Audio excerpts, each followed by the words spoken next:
Linking the first isolated mainframes across the continent required physically snapping cables into ports to create a raw technical and electrical pathway. But establishing a physical connection was only half the engineering challenge. For computers to, to actually communicate, they needed exact routing coordinates. Machines require numeric IP addresses to direct path of packets across a network. But the human operators require semantic readable names to navigate the system. To bridge this gap, the ARPANET relied on a strictly centralized solution. They maintained a single mastery dictionary and a file which simply was named as hosts.txt. There was no hierarchical structure or dynamic querying. It was flat, manually maintained text document consisting of one IP to host name mapping per line. If a research institution joined the network, an administrator had to call or message the Stanford Research Institute to register their machine. Then every individual node on the ARPANET had to manually pull the updated master file over FTP, typically scheduling the transfer during off peaks to avoid crashing the network. Operating a network this way worked well enough for a few dozens of military and academic nodes. It functioned perfectly as a digital village. It was completely incapable of supporting a global metropolis, but by late 1970s, a new hardware like interface message processor allowed a local area networks to hook into the ARPANET. The node count began to climb exponentially. Every single time one of the new machines changed their IP addresses or added a name, the Stanford administrators had to manually verify and update the single master document. The administrative burden quickly outpaced the human capacity. The math of distributing the file was worse. This is an O of n scaling problem. As a network which got expanded, the file grew larger and the number of machines pulling the file increased. The bandwidth required to distribute the central directory threatened to consume the network's entire capacity. Furthermore, a flat file meant all names existed in a single namespace. If a university claimed the name physics, no one else could use it. And because hosts only pulled the files periodically, local network changes took days to propagate globally. By 1983, engineers recognized that the system was heading towards a hard limit. They issued a mandate for replacement. The new system had to globally distribute the share load hierarchically structured to allow the duplicate names in different domains and locally cached to speed up the resolution. The centralized directory had reached its logical and administrative limit. Managing further network growth required transitioning from monolithic text file to a decentralized database of the domain name system. The modern architecture of this decentralized database was cemented by Paul McApetris with the publication of request for comments 1035 in November 1987. This diagram illustrates how RFC 1035 structures the namespace. It eliminates the flat list in favor of inverted tree. Everything began at a single zero-length route branching downward to top-level domains like com and edu, and then out into individual subdomains. To maintain strict memory controls across varying hardwares, the specification limits each individual within the tree to maximum 63 bytes or octets. This block diagram breaks down the core unit of the new database, the resource record. Rather than just listing a name and an IP, RFC 1035 enforces a strict, strongly typed format for every piece of data. The type field defines exactly what the record holds. An A record stores a 32-bit internet address for a host.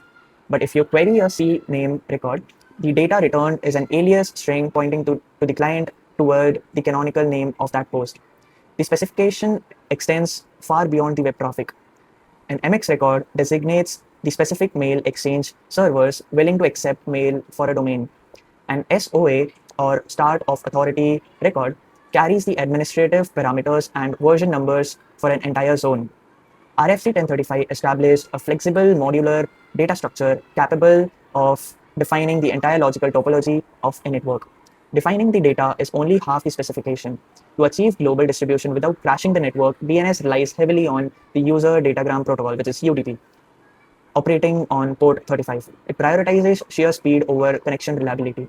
But UDP comes with severe structural constraint. To guarantee that packets won't be fragmented by the routers across the internet, standard DNS queries are strictly limited to 512-byte payload. This 16-bit equalizes the DNS message header, which organizes that tiny payload. Every packet began with an ID assigned by the client, allowing the requester to match rapid-fire replies to their outstanding queries. Below the IDs, individual bit flags are present. The QR bit flips to specify if the packet is a query or a response. The AA bit indicates if the responding server is the absolute authority for the requested domain. If a server gathers a list of records and realizes the total response exceeds 512 bytes, it flags the TC or truncation bit. This acts as failsafe, instructing the client to drop the lightweight UDP packet and initiate a heavier, reliable TCP connection to retrieve the rest of the message. The engineering elegance of DNS lies in extreme frugality. Every single bit in the header is weaponized for maximum efficiency, fighting to keep the payload under the limit and avoid the overhead of TCP handshake. When you have exactly 512 bytes to work with, redundant data is critical failure. If a single packet needs to return routing data for both fisi.arpa and a subdomain like foo.fisi.arpa, spelling out the shared ARPA suffix multiple times wastes space. Section 4.1.4 of RFC solves this with the message compression. This memory offset map shows how it works. If a domain fisi.arpa is spelled out in the question section, it physically occupies bytes starting at offset 20. Later in the packet, the answer section needs to define foo.fisi.arpa. It begins printing the label foo at offset 40, but instead of printing the rest of the string, the compression schema steps in. It removes the redundant fisi.arpa text entirely, replacing it with 16-bit pointer that directs the parser back to the previously defined string at offset 20. Because standard labels must begin with 20 bits to indicate their length, the parser recognizes a pointer the moment it reads one binary prefix. The remaining 14 bits provide the exact offset integer. The byte-level pointer logic is the invisible engine of the protocol. It is the only reason complex multi-record global routing tables can fit entirely inside a single lightweight datagram. At macro level, the protocols separate servers into distinct operational roles.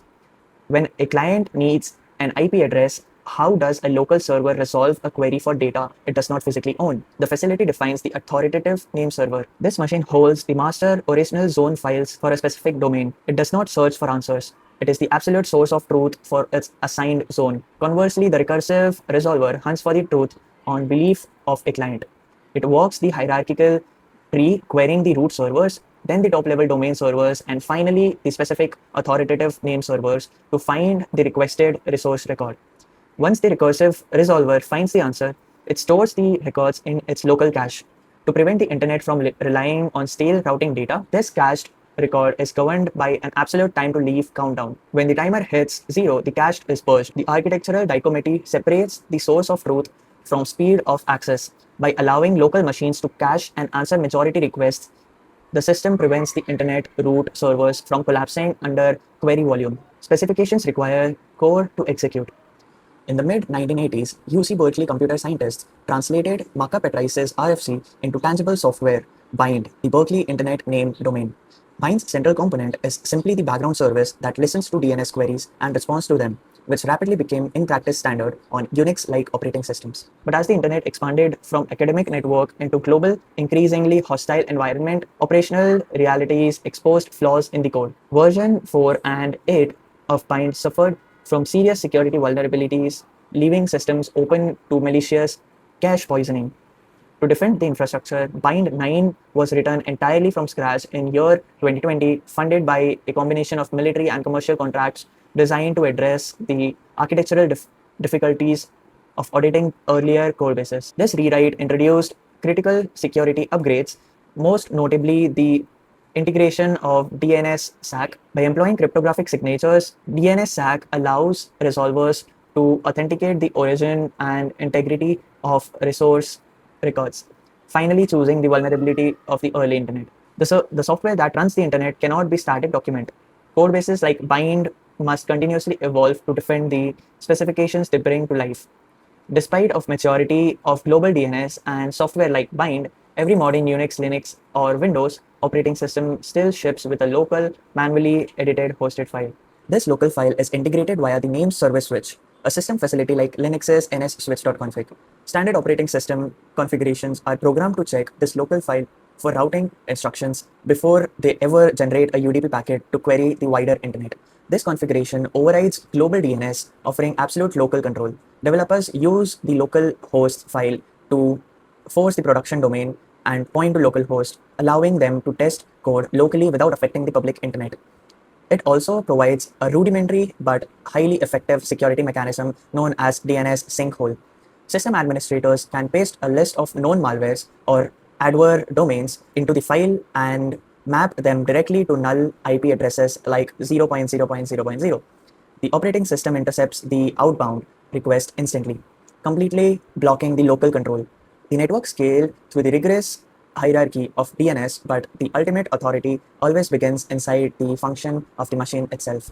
So the need of transferring data from one computer to another required us to physically connect both the computers. And this is how DNS came into picture, and how previously we just had one host.txt file, which was maintained by Stanford Research Institute, and whenever any company wants to change the IP address or any domain name, they had to contact the administrator and do the updates. Also, there were many conflicts in the name, like two people taking the same name, but there were no information if it already exists or not, so they had to like communicate with SRI again. So that was a lot of back and forth, right? And then came the RFC 1035, which basically gave us the how the document should be formatted, what should be the rules, how should we store or format the message, record types, compression of schemes, which we did in the example which we saw.